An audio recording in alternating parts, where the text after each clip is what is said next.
It's 2015, and the way we develop software, travel, learn, or even shop has changed since 1920. And 1920 is the year where the term feedback was developed from the words feed and back. And the word feed comes from the Old English, and it simply means to help grow. My name is Piotr. I currently work at Ocado Technology where I do whatever needs to be done to build great places to work, collaborate, and learn. I also train at a company called Semantis in the areas of Teams, communication, public speaking, or Kanban. You can find me on Twitter, and please share your feedback there. If you want more information about myself, please Google it. I'm extremely interesting. Well, this is why I decided to talk to you about feedback, because this is how it looks like in our workplaces, isn't it? Who has similar things at their companies? Yeah, thought so. So, what's that? Oh yeah. For me, it's more like this. Like, again, seriously, same thing again. We've been developing this feature for the second, third, and fourth time. Again? Again, something is wrong? Again, it doesn't work? Again, it's still not what you expected? Well, let me tell you a story about a team, or rather, at that moment in time, a group of people who were rather disengaged, demotivated. They didn't have a common goal. They didn't like what they were doing. They kind of weren't very happy. There were a couple of reasons they struggled with. One of them was deployments. Anyone been there? Like, you deploy quite often, like every 6 months. Anyone been there? Deployments twice a year. Or is it just me? Or is it too often? Too often. So even once a year. Okay. Do you have similar experience? Can you contribute to this picture? Like a lot of fire, people running around screaming, and people working 24/7. Clients asking, can we stick to the previous version? Please, can we not upgrade? We don't want those new features. Can we just stay with what we have? It's working, it's not broken. So they weren't very happy about the deployments. And even when something was finally delivered, customers they weren't that happy about it. But I didn't ask for this one or that one. And what's this button doing here? Well, they didn't get what they asked for most of the time, or kind of most of the time. Not to mention the quality.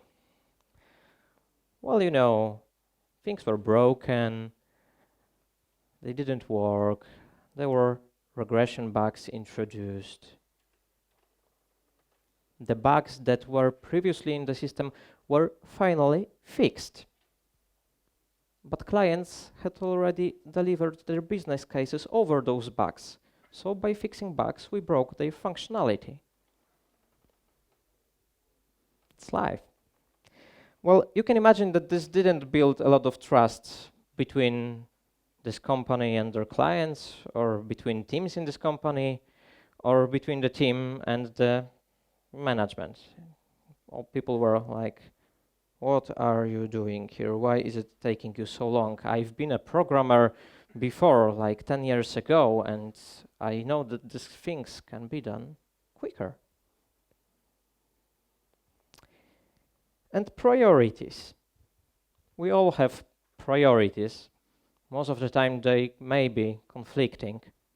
And there are like tens of stakeholders asking for different things. We want this, we want that, we want this, we want that. Why are you working on that one, not on that one? Sound similar? Have you tried asking stakeholders to prioritize items like priority 1, priority 2, and priority 3? If you have 10 items, how many will be in priority 1? Yeah. So this was their story, the story of this team. Hello, Jarek. Hello, it's about me? Kind of. You can commit to the story. And this was not because of the people, this was not because of the team, and this was not for this particular team, this was for the whole company. It was not their fault. It was the system they operated in. It was the whole processes, tools, interactions, management, the way they did things, or rather the way they did not, but at least they tried. The system was broken. But this talk is about feedback, or at least it was supposed to be, so let's talk about feedback loops. Do you see a feedback loop here? If you do, please contact a doctor. It's not there. And so it was with their software and with the way they delivered software. The feedback loops weren't there, or even if they were, if you imagine that this is like a half a year lifetime, probably the feedback would have been delivered to different people that developed the software anyway. So you rather wouldn't call it a loop. Yeah, so what can you do in such a situation? Let's go to a conference. Because we do go to conferences for inspiration, for learning, for listening to other people telling how beautiful their life is, and then we get back to our regular routine, and it's all crap. But on conferences we listen to various intelligent and knowledgeable people like Jarek, for example. So the company hired such a guy. Unfortunately, he wasn't someone who would just go and tell do this, this and that. He was rather kind of a servant leader. You know, he knew some bits about Agile, and those are feedback loops. In fact, I didn't draw all of them because it would make the picture even less readable, but those are feedback loops in Agile. And he knew that this is how you need to operate if you want to deliver the software better. He knew also some different kinds of those nasty tricks like conversations. You know, you need to go and actually talk to people. It helps. Having conversations, being a developer, a QA engineer, product owner, it helps. Talking to the other people there at the second part of the corridor, it helps. And he also knew that it's good to start small, that the revolution is not the way to go, because with revolution you probably kill people or they leave because they don't want to follow the leader. Well, so let's start with those deployments. Twice a year. It wasn't very successful. People were not very happy. So it's kind of easy, you know, they tell on those conferences about continuous deployment, so probably we need to go there and implement it and just make it more continuous. Just do it, read some books and do it, because that's easy. People talk about it at conferences. Well, this guy started from a different perspective. He started with making observations. I'm sure you know the Lean mantra, go see, ask why, show respect. And if you still do not understand, go see, ask why, show respect. Because it was the system that was broken, not the people who were operating within it. So they also probably struggled because of some obstacles, because things were in their way. They didn't just screw things up because they liked. It was the system. So he walked around the company to see, to ask, to understand. And what he saw was that, yeah, there were obstacles. And there was a lot of hot potato game. Do you know the hot potato game? It's like, it's the potato. Someone throws you a potato and it's hot, so you throw it away, not to burn your hands. It's like, oh, a piece of work. Pfft. Oh, a piece of work. Pfft. Oh, a piece of work. Oh, it's from me. I need more information. Pfft. And it's not a very efficient way of communicating. And guess what? Imagine how people were communicating. What's the best tool for communication if you want something from a different team? Thank you, Jira or whatever you call it, or any other issue tracking systems that you can imagine. Yeah, Jira. John, what's happening with this task? Well, it's with the network team. Okay, when will it be done? Well, I don't know, it's with the network team. Yeah, okay, but you talked with them. No, I assigned it to them in Jira. Oh, well, okay. So this guy wandered around the company, asking for help and trying to help. Because this was like kind of relation working both ways. I need people to help me, and probably they need some help from me, because this was the system that was broken. It was also about the team. Maybe people in this team didn't do all the things that needed to be done to help the others. Or maybe for the deployment or service delivery team or whatever you call them, there could be some automation done to help them, to improve their part of work, so the system as a whole benefits. So he wandered around, gathering and sharing feedback, because he knew this true, that this was the system that was broken, not the people. So after several of such conversations and journeys all around this company, he decided, he achieved delivering more often.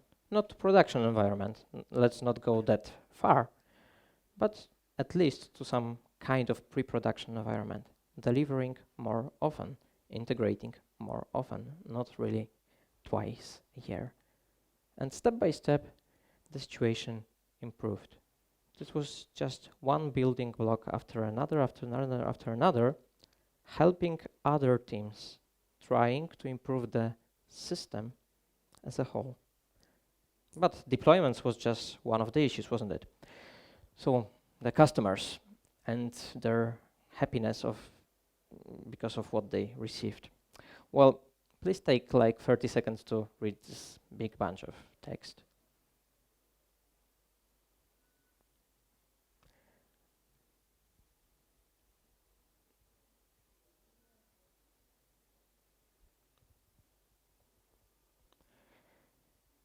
This is Don Reinertsen. He is one of thought leaders of 20th and 21st century, mainly in the lean world. And what does he tell us? That we need to communicate more. Let's increase face-to-face communication, because it helps, because the way we deliver software will be better if we just simply talk to each other, talk to our clients, talk to our peers, talk to our managers. And we do this, don't we? In this agile world, like in XP or Scrum, we do this magic thing called demos. They do help. Or do they? Well, let's leave it here. We do demos. Who is not doing demos? Okay. Who is doing demos? And the rest of you is just lazy, okay. So yeah, demos. I won't dig deeper because let's not waste time. It's 2015. Quality. Well, we also know how to improve the quality. We know how to deliver software better, don't we? How to build it better. It's 2015, it's agile. It's pair programming, it's unit tests, it's TDD, it's ATDD, it's BDD, it's whatever DD you prefer. It's continuous integration, we know this stuff, so let's not dig deeper, but this is about feedback loops. Agile is about developing feedback loops and making them shorter. Why is pair programming, in a way, I'm not trying to fall into a discussion, but why is pair programming a way better of just code review? Because the feedback is quicker. Because you can receive feedback from peers or with mob programming from all the people in the room, like that. You don't need to wait for someone to read your code and mark, oh, this could be improved, this could be improved, that could be improved. It's about shortening feedback loops. Well, but priorities. This is the tricky bit, and it's not that easy to introduce feedback loops or feedback mechanism when it comes to other people just throwing work at you. But at least something you can do is to show it. Show what you are doing. You know, this transparency bit is not in the Agile and Lean community just because someone thinks that the glass looks nice. But it really works. I talked about visual management at this conference like 2 years ago, I believe. And those techniques work. Because if you visualize what you are doing, it's not that easy for other people to come and tell you, you know, this priority is not the top one. Okay, see, we are working on those things.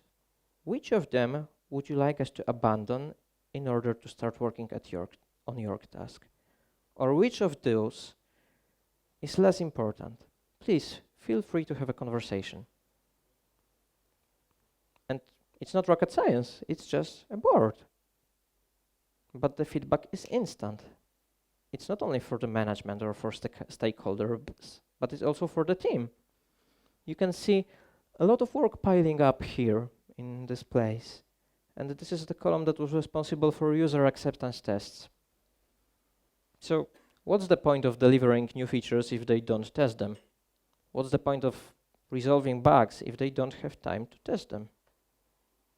What's the point of delivering anything if they don't test them? Or maybe there's another problem. And again, it's nothing very complicated. You just look at the board and you see it.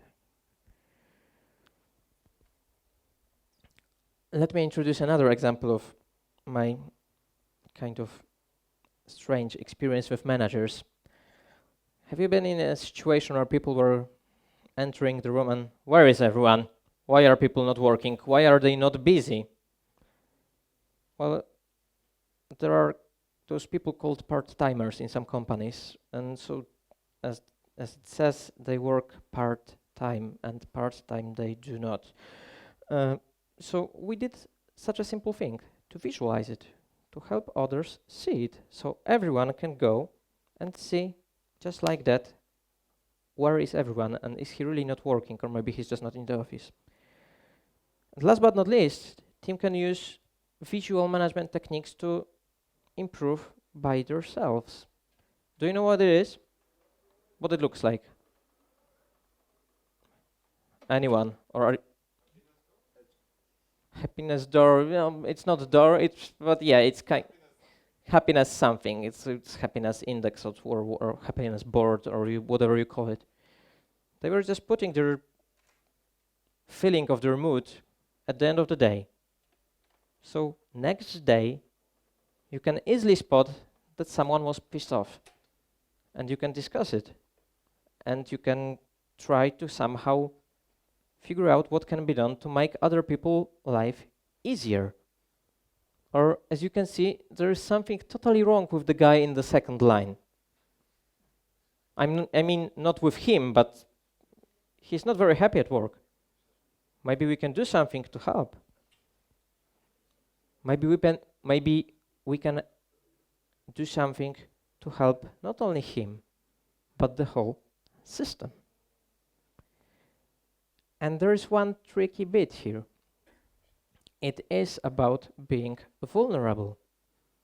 Because when you show people what you are working on, what are your next priorities, that there is a work piling up in the test column so no one is testing, that people are unhappy, well, it is vulnerability. It is showing what's happening. And that's not that common. By all those things, this team gradually started gaining trust. So no one was, in fact, needing to stand and look at them because everything was visualized.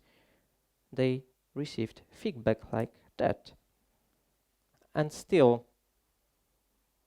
this was the reaction of customers and of the team after they saw the reaction of customers. Have you heard about the Sony story? The story of boombox. Well, it went like that. When Sony was introducing boombox, they introduced a lot of people, they invited a lot of people to workshop. And during this workshop, they were asking which color they should pick. Would the yellow one work better or the black one? And there was a lot of creativity and innovation on this workshop and very strange different techniques. But at the end, all the people were saying, you know, yellow one is the way to go. People will love the yellow one. It was so extravagant and it is so eye-catching. You just enter a supermarket and everyone will see the yellow boombox. So the message was very clear. Fortunately for Sony, they did one more thing. At the end of the workshop, they told the people that, you know, as a living gift, there are boomboxes at the floor. Please pick one, you can take it home with you. And people did. Everyone took the black one. Yeah, because this is one thing what people tell us, and this is the other thing what they do. And the same is with the customers. They don't know what they want. Even if they tell us what they want, they don't necessarily know what they want. Because we need to validate the feedback. All those feedback loops, all those improvements, all this delivering more often with better quality, faster, was useless. Because this is not something that was value for customers. So, what can be done? You know, there is this concept of lean startup. And I'm not saying it's a silver bullet. It definitely is not. I don't like it. But this is something that can be valuable in such a situation. You need to validate the things you measure after you build them, and you learn from what you measured. One of my teams, my teams is not the proper way, one of the teams I work with told me a story that when the product owner came with a big bunch of features, they crossed out like 75% of it because they wanted to try this approach. Because they wanted to be lean, they wanted to deliver very basic set of functionality that the customers can start using. And then, well, let's measure, let's see, let's talk to them.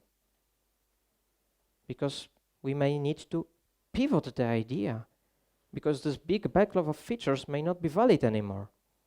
Or we have already delivered what they wanted and the whole 75% just doesn't add value. And this team is already on a path of continuous delivery. On average, they deployed the software like twice a day to production. It's not probably after each commit, but it's twice to production a day. I would say it's kind of okay. So I talked about the demo. That demo is helping us, isn't it? Well, is it? Do we know if customers like what we developed when we demo it? They can tell us. Of course they can. They can tell us if what we developed was this, what they told us they wanted us to develop. But let's recall the Sony story. Is it what they needed? Is it something that is going to help them do their business? Or maybe this should be the demo. Let's just deliver it and observe. Don't touch the keyboard, don't touch the mouse. If it's not intuitive enough, we failed. If the changes are too big, so you need documentation or tutorial or training, you failed. If it's not self-explanatory, we failed. It applies not only to web pages, but to API, to delivering frameworks or classes. If people cannot use the changes you delivered just by putting a dot and seeing what the IDE tells you, you failed. Or when we are talking about web pages, well, you can go even further. Have you heard about canary testing? Who have heard about this? Okay. It works like this, that you have like a farm of servers, a lot of servers. And through very different machines, you deliver different versions for just a very small group of people. Like I could bet that right now Amazon store is like in 40 different versions in parallel. And customers don't even know that they're using different versions than the most of others. So you deliver such a version, you measure how customers interact with it, and you learn. Is it better? Is it worse? Does it benefit them? Does it benefit us if we are running our own business or not? And we are in the continuous delivery mode, so come on, when something is broken, you can just revert it. Probably in most cases even automatically. So Agile is about feedback loops. It's 2015. We are talking about very different topics, sometimes sophisticated, sometimes basics. But I kind of think that this is the forgotten bit. That all those things are about feedback loops, developing them and making them shorter. Because through feedback we grow. I know this guy is probably not the most welcome in the Java community, but I guess that we can commit to what he says. That we deliver, we grow our businesses, our product, our teams through feedback. And to wrap up what I said, please don't forget about those tricks, about conversations, about gathering and sharing feedback through conversations. That the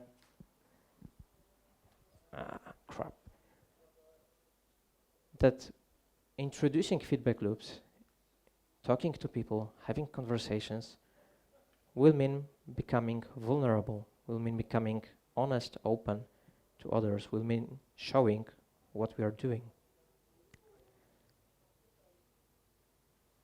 And when gathering feedback, when trying to share it, remember about observing, about the lean mantra. Go see, ask why, show respect, without judgments, because it's not the people that are broken, it's the system. And the transparency bit, showing what's happening, letting other people do the lean mantra. Go see, ask why, show respect. And yes, we will fail while introducing feedback loops, while going through feedback. But this is not about being perfect. It's like with feedback loops.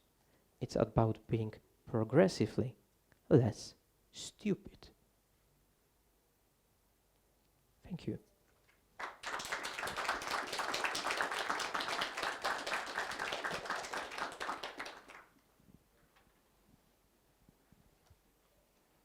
I guess that after such session, probably you don't have many questions, but if they are, feel welcome. I can always count on you. Okay, feedback loops. The trick is, and how you work, it's not, tricky question, because I don't know. There's no tricky question from my side. Sure. Because you have loops within loops and loops within loops and loops which is dependencies. And it's on the organization side, system, products, and so on. And let me tell you about people. If the loop breaks in some part of the chain, because there is a person who is good at giving feedback, but it sucks at receiving feedback, how to deal with it? Because it destroys this whole, this is a really fragile mechanism, yeah? When one person stops to receive and understand feedback, how you deal with it? You mean not the technical bits, not the product bits, but the personal feedback, yeah? Good with technology, with people, how it is. Well, I was thinking about personal feedback and putting it in this presentation, but it would make it much more complicated and probably disengage with the technicalities. But when it comes to personal feedback, I'm not a person who likes giving advice, because for me advice is like silver bullet. My story is when you try to learn how to receive feedback, start with just shut up. Shut up and listen. And listen, it's called, with the whole communication concept, it's called the active listening. So listen, and while you are listening, try not to think about replying, but just listen. And when someone stops speaking, still listen. This is one of the experiments I'm running right now. I try not to reply right after someone finished a sentence, but I wait. Let's wait. Let's make this quiet uncomfortable, and let's wait even more. And then after 15 seconds, finally someone adds something, and then again he adds something, because the thinking process has not finished. And when you give them space to elaborate more, it helps. But when it comes to receiving feedback, well, probably shut up and listen is the easiest advice I could give, not being the person to give advice. You could dig in the topic of nonviolent communication and trying to dig deeper about emotions and needs and being empathical. I don't know whether I answered your question. No. Somehow. Thank you.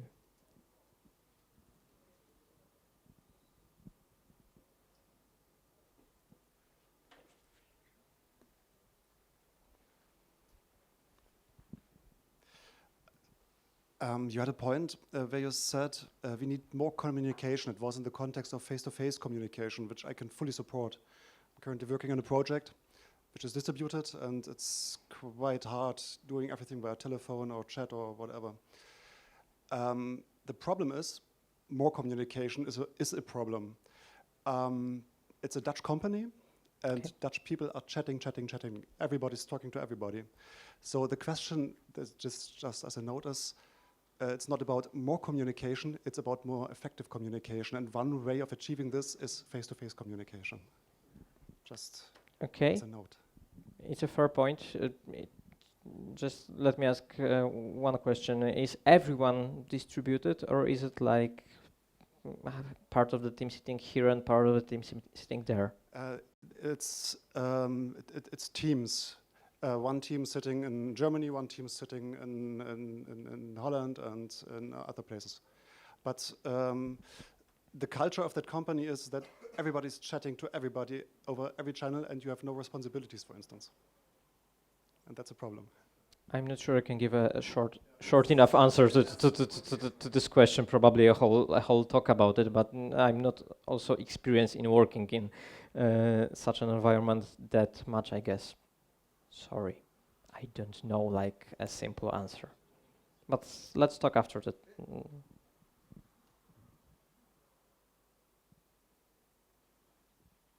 Okay, is there no more questions? Thank you again.